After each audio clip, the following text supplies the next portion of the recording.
let's turn to the Republicans here, because Trump got himself into a little bit of a pickle with the anti-abortion activists on his side the other day. He was asked here by NBC's Dasha Burns about Florida's 6-week abortion ban, and it seems like, honestly, he gets confused here. He thinks he's being asked about his position nationally for his platform, but there was backlash because it sounded like he's saying that he would vote in favor of the abortion protection measure in Florida where he's supposedly voting. So here's what his answer was. You overturn, everyone does. I think Roe, does, yeah. And you want abortion to be a states' rights issue. In Florida, the state that you are a resident of, there's an abortion-related amendment on the ballot to overturn the 6-week ban in Florida. How are you going to vote on that? Well, I think the 6-week is too short.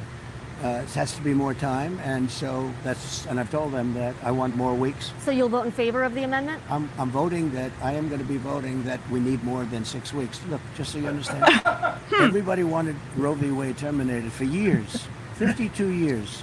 I got it done. They wanted it to go back to the states. Exceptions are very important for me, for Ronald Reagan, for others that have navigated this very, very interesting and difficult path. Oh, very, very interesting. Yeah.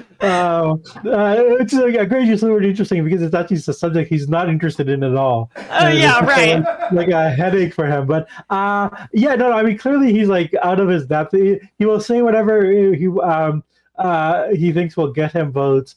And that is actually, like, you are seeing a lot of the anti-choice people being very angry about him on that, and I don't think one should underestimate that. I mean, I think people sometimes think of these evangelical voters as just these kind of like mindless drones that will always vote for the GOP, but I think there have been points in history where they have actually punished the party for not going far enough, and that's actually one reason why they're actually very disciplined voters, and they have their eyes on the prize. That's one reason why it's such a hard issue for the Republicans. And these are actually voters who are willing to stay home and crash everything in order to keep control of the party. I 100% agree, Jeet. I know a lot of voters who are Republican voters who voted for Trump in 2016, not because they liked Trump, they were disgusted by him, but that Supreme Court and abortion issue drove them out. Yeah. And I think he lost in part by 2020 because he already had the Supreme Court stacked. That urgency was gone. No, that is exactly right. I mean, there's like so many ways in which he's unappealing. And also, I mean, I thought it related to this is his sort of thing on the IVF, where, like, he's suddenly saying, like, I want to fund IVF, which is like, great, yeah, let's fund all, like, surgery. Oh, IVF for all. It's just, even if you don't want it, you can get it.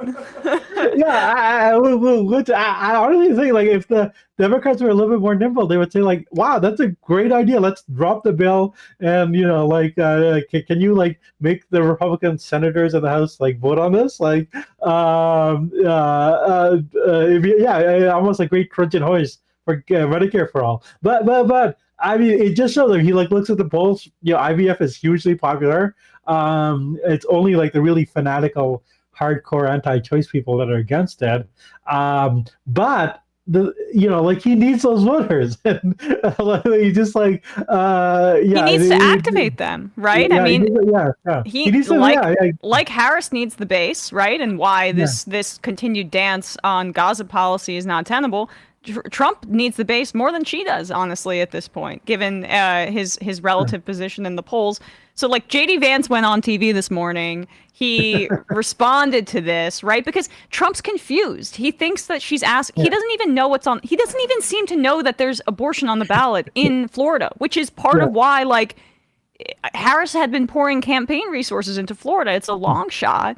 But that issue is driving people out, right? It's key. It's on the ballot in Nevada. It's on the ballot in Arizona. This is really important for the election and to drive out voters who are more likely to vote for Democrats. So he got confused. J.D. Vance goes on TV this morning on CNN with John Berman, is asked about these comments, and this is what he said. I am going to be voting that we need more than 6 weeks. So the campaign then put out a statement that said Trump has not yet said how he will vote on the ballot initiative in Florida. With me now is former President Trump's running mate, Republican Vice Presidential nominee, Senator J.D. Vance. Senator, great to have you with us. You can help us clear this up. How can you vote for more than 6 weeks without voting for the amendment? Well, I think all the president is saying, and of course he's going to make his own announcement on how he's going to vote on the Florida bill, is that he thinks that there should be more than 6 weeks. And he's been very consistent in that. He says he doesn't like just 6 weeks. He obviously doesn't like late-term abortion. I think like a lot of Americans, the president is sort of somewhere else on this issue. And he's also said that he wants abortion policy to be made by the states themselves individually and not by the national government. I think that's the most important thing here, is that he's, of course, opining on this as a Florida resident. But when it comes to national policy, John, President Trump has been extremely consistent that he wants abortion policy to be made by the states. Florida, California, Ohio, they're going to have different approaches. That's okay. What he wants is to focus on eliminating inflation, bringing down the cost of groceries and housing, and closing down that southern border that Kamala Harris opened up. That's where he's focused, and that's where we'll continue to focus for the remainder of the campaign. He said he was going to vote for more than 6 weeks. So what's your understanding of how he will do that?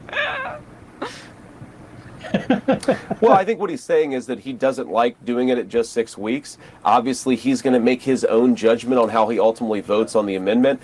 I think he's probably making an argument about how he feels about the issue. Probably. He's not making some proclamation about how he's going to vote on the amendment. And of course, they clarified afterwards that he wasn't making an explicit determination of how he's going to vote or announcing anything. Look, the president, I'm sure, will tell the American people how he's going to vote on it eventually, but he wasn't making an announcement last night. So it was a grammar thing. Sorry, could you repeat that, John? It was a grammar thing. It was a speech thing. It was somehow some confusion in the words that he chose. Senator Vance, can you hear me? Senator Vance, I may be super staticky. You may not be hearing the loud baritone of my voice here. Senator, can you hear me? Dude. Oh, throwing in a little Vance. Compliment for himself at the end. Sorry, could you? Yeah, okay, that just goes on. So he's pretending, right? He's pretending. That didn't cut out. I can't hear. Yeah, no, I mean, that's a classic trick. Well, which actually, I remember Trump doing in 2016 when he's asked about like David Duke. By Will Filter, he was asked about well, David Duke has endorsed you, and Trump was like, I'm going through a tunnel. I might lose you. I'm in the elevator. Exactly. Yeah. So, that whole interview with Vance, I would really encourage people to watch it. It will show you why I think Vance is the worst vice presidential pick in American history since Aaron Burr, who, to be fair, shot someone. We don't know about J.D. Vance's background. We just don't know. I mean, why did the guy change his name 3 times? Could he be running from the law? We just don't know. Yeah. So I mean, again, it does shows you, the totally untenable thing, and they're doing cleanup for Trump, who doesn't know what's going on, and frankly, I mean, I think this is a fair point that Democrats are making, which is that you listen to Trump and he's out of it. He's not, I think people really underestimated Trump in 2015, 2016, where we can say all the loathsome things we want about him, which are true. But he had a genuine charisma and was actually actively engaged. Trump is a little bit out of it. I don't think he's quite the figure that he was. And so Vance, so in that situation, you want a vice presidential running mate who can do cleanup. And Vance is not the man. He does not have that nimbleness. This is a man who does not know how to order a donut. So. Yeah, right. And it's also just Trump, think for 1 second, dude. Why would you be voting on anything? You're not running for Congress. You are running for president. You are running to sign bills into law. So he doesn't know what he's saying. He thinks it's about his national position, and he gets himself into a pickle here. Because also, when you get into, this is where the Republicans are in a bind. When you get into the week by week and the exceptions, right? It's so you're parsing this stuff, and the Democrats are making it about a general right. a right of freedom to do what you want. And the Republicans are having these conversations about when they can cut off the procedure, when the point is that over 90% of abortions happen in the first trimester. There's like 9% that happen in the following weeks, right? But the 1%, that sliver, is when the life of the mother is in danger and the fetus is non-viable, right? Or in some of those instances. So when you place restrictions, it's not actionable. And so people are beginning to understand that because they see these ads and they see a woman bleeding out or a girl who's been sexually assaulted who has to give birth to that baby. They're losing on the optics and they're losing on the emotion of the issue. Yeah, no. I mean, the Democrats have like a very clear-cut, like stance that they could take, which is like we'll codify Roe. I mean, I actually think they should codify Roe plus. Like, there's ways in which you can have like a stronger reproductive message than Roe had. But on the Republican side, I mean, what we heard from Vance is, well, leave it to the states, like Texas will be executing mothers, and in New York, it's like, every girl gets an abortion, for her, once they turn 13, Right. we'll mandate that.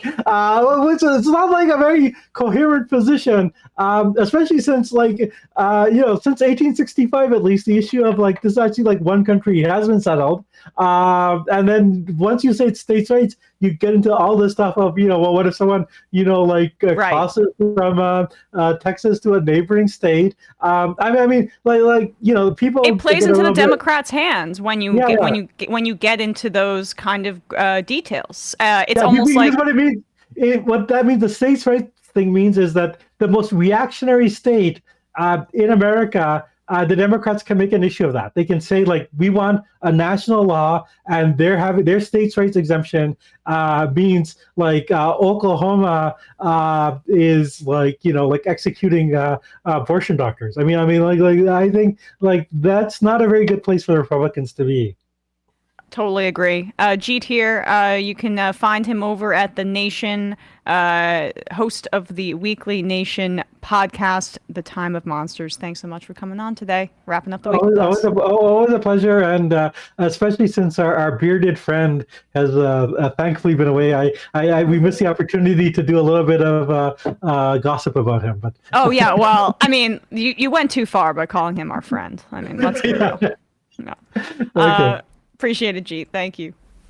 Hey, folks, don't forget to hit the subscribe button and check out our daily show. We do it every day at 12 p.m. Eastern for about 2.5 hours. We even take phone calls. You should check that out.